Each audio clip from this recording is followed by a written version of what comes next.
മതാടിസ്ഥാനത്തിലുള്ള ജീവനക്കാരുടെ വിവരശേഖരണം നടക്കുന്നുവെന്ന റിപ്പോർട്ട് പുറത്തുവന്നതിന് പിന്നാലെ പ്രതികരണവുമായി സീറോ മലബാർ മീഡിയ കമ്മീഷൻ. കാരന്തൂരിലെ അബ്ദുൾ കലാമിന്റെ അന്തമില്ലാത്ത കൗതുകം വെറും യാദൃശ്ചികമാണോ എന്നാണ് സീറോ മലബാർ സഭ ചോദിക്കുന്നത്. സമൂഹ മാധ്യമത്തിലൂടെ പങ്കുവച്ച പോസ്റ്റിലെ പ്രസക്ത ഭാഗങ്ങൾ ഇങ്ങനെയാണ്. പൊതുവിദ്യാഭ്യാസ വകുപ്പിൽ മതാടിസ്ഥാനത്തിൽ വിവരശേഖരണം നടത്തണമെന്ന സർക്കുലർ അയച്ച സംഭവത്തിൽ 4 പേരെ വിദ്യാഭ്യാസ വകുപ്പ് സസ്പെൻഡ് ചെയ്ത മാസങ്ങൾക്കുള്ളിൽ ഉന്നത വിദ്യാഭ്യാസ വകുപ്പിലും മതാടിസ്ഥാനത്തിലുള്ള ജീവനക്കാരുടെ വിവരശേഖരണം നടക്കുന്നുവെന്ന് മാധ്യമങ്ങൾ റിപ്പോർട്ട് ചെയ്യുന്നു. ഇത്തവണ കോളേജുകളിൽ ജോലി ചെയ്യുന്ന ക്രൈസ്തവ പുരോഹിതരെയും കന്യാസ്ത്രീമാരെയും കുറിച്ചുള്ള വിവരങ്ങളാണ് ശേഖരിക്കുവാൻ ഉത്തരവിറക്കിയിരിക്കുന്നത്. കോഴിക്കോട് കാരന്തൂർ പുതുക്കടിയിൽ കെ അബ്ദുൾ കലാം എന്ന വ്യക്തി നൽകിയ വിവരാവകാശ പരാതിയുടെ അടിസ്ഥാനത്തിലാണ് തൃശൂരിലെ കൊളീജിയറ്റ് വിദ്യാഭ്യാസ ഡെപ്യൂട്ടി ഡയറക്ടർ ഇത്തരത്തിലൊരു വിവരശേഖരണം നടത്താൻ ഡയറക്ടറേറ്റിന്റെ കീഴിലുള്ളതും തൃശൂർ ഡെപ്യൂട്ടി ഡയറക്ടറുടെ കാര്യാലയത്തിൽ നിന്ന് ഈ മാസം 6-നാണ് സർക്കുലർ അയച്ചിരിക്കുന്നത്.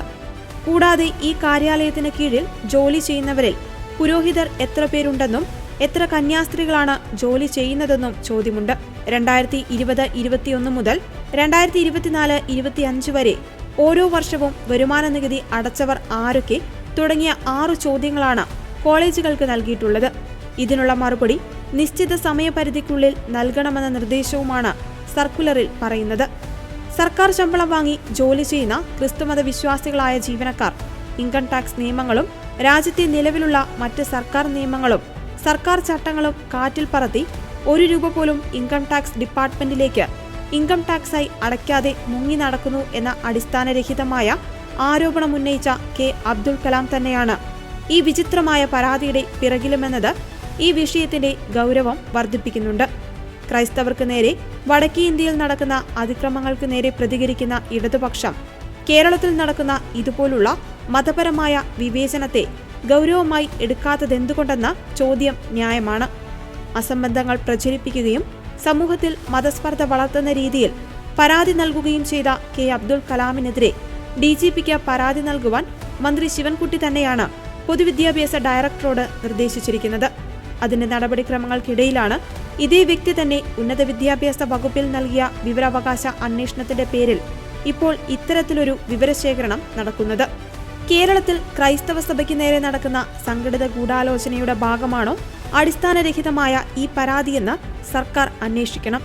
പിൻവാതിലിലൂടെയോ ജോലിക്ക് കയറിയവരോ ഒരു രേഖകളുമില്ലാതെ അതിർത്തി കടന്നെത്തിയവരോ അല്ല കേരളത്തിലെ വിദ്യാഭ്യാസ സ്ഥാപനങ്ങളിൽ ജോലി ചെയ്യുന്ന ക്രൈസ്തവ പുരോഹിതരും സമർപ്പിതരും.